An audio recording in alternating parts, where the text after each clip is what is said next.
Yo, what is up guys, Nate the Gamer here. Back in July, I made a video showcasing the Nintendo Switch. However, I left out one big thing that you should always have when you purchase a new console, some accessories. So in this video, I'm going to showcase a couple. So the first thing I would like to showcase are the different neon Joy-Con colors that you can get. So far, there are all neon red sets, all neon blue sets, a set of red and blue Joy-Cons, meaning that if you bought the Nintendo Switch that had the blue and red Joy-Cons, you can have a set that's either all blue or all red. There was an all neon yellow set that was released alongside ARMS, and the neon green and pink Joy-Cons, which were only available in the Walmart exclusive Splatoon 2 Switch bundle. However, sold outside of Walmart is a set of pink and green Joy-Cons, meaning that if you bought the Walmart exclusive bundle and bought these Joy-Cons, you can have a set of all pink Joy-Cons or all green Joy-Cons.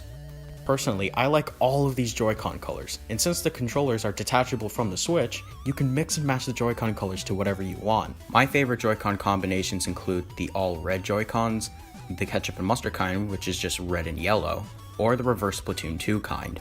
However, these Joy-Cons aren't really cheap. A set of Joy-Cons normally costs $80. However, you can buy the Joy-Cons separately used on GameStop's website, which is basically a gamble. You don't know if the Joy-Cons have the notorious left Joy-Con disconnect issue, so be sure to take caution if you're planning on buying Joy-Cons used off of GameStop's website.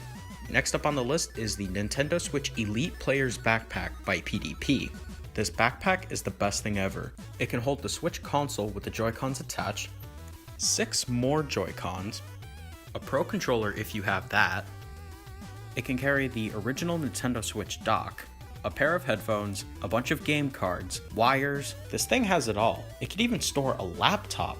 The only real problem I have with this bag is how it's not really discreet on what it is. As you can see on the back, there is a big Nintendo Switch patch, meaning that if you were using this in public, people will think two things. 1. You're carrying a very expensive, possibly hard to find item, and 2. You're a massive nerd. However, if you actually make sure that your Nintendo Switch backpack is zipped up all the way, and the Velcro straps are all the way around your items, I'm pretty sure you'll be fine. If you want to bring your entire Nintendo Switch setup, or if you're traveling all the time, I definitely recommend this bag. It's high quality, and it carries a lot of stuff. So basically what a backpack is supposed to do. Up next on the list is the Nintendo Switch Goplay Traveler pack by RDS Industries. Jesus Christ, that was a mouthful. What's unique about this set is that it comes with a grip for when you're using the Switch in handheld mode. When I'm playing in handheld mode for a long period of time, my hands do start to cramp a little bit. Luckily, the grip solves that problem. The grips themselves are pretty similar to the ones you would get for your Joy-Cons when you first get your Nintendo Switch.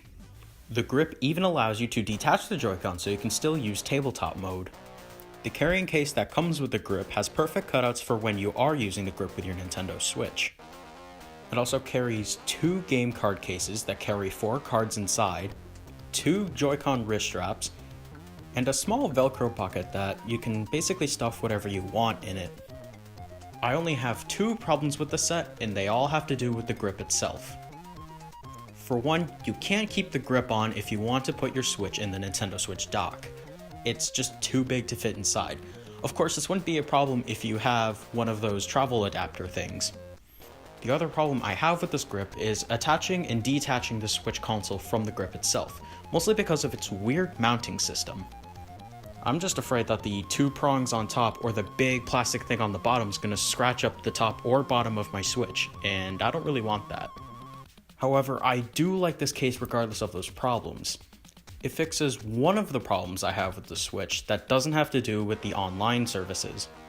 Okay, so the second to last thing I'm going to show you guys is this power bank from Ravpower. This battery bank is under Ravpower's Xtreme series and is 26,800 milliamps. That is 6 times as much as the actual battery inside the Nintendo Switch. And this thing lasts for a while. When I was at a Nintendo Switch meetup in New York City, I was charging my Switch, I was charging some guy's phone, and somebody else's 3DS, and this thing didn't even break a sweat. This thing is as durable as a freaking brick. I've dropped this so many times, and it still works. On Amazon, this thing is $45 with free shipping. This thing is amazing. I definitely recommend this if you are a Nintendo Switch owner. Even if you aren't a Nintendo Switch owner, this thing can work for anything. Okay, so the final item on our list is the Nyko Portable Docking Kit. Now, there have been a lot of bad reviews on this on Amazon. They all mostly consist about the Switch being fried or broken in some fashion.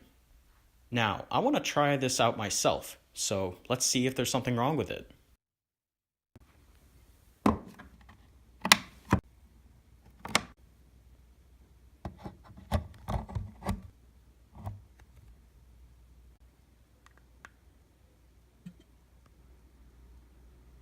Well, what do you know? Everything is A-OK.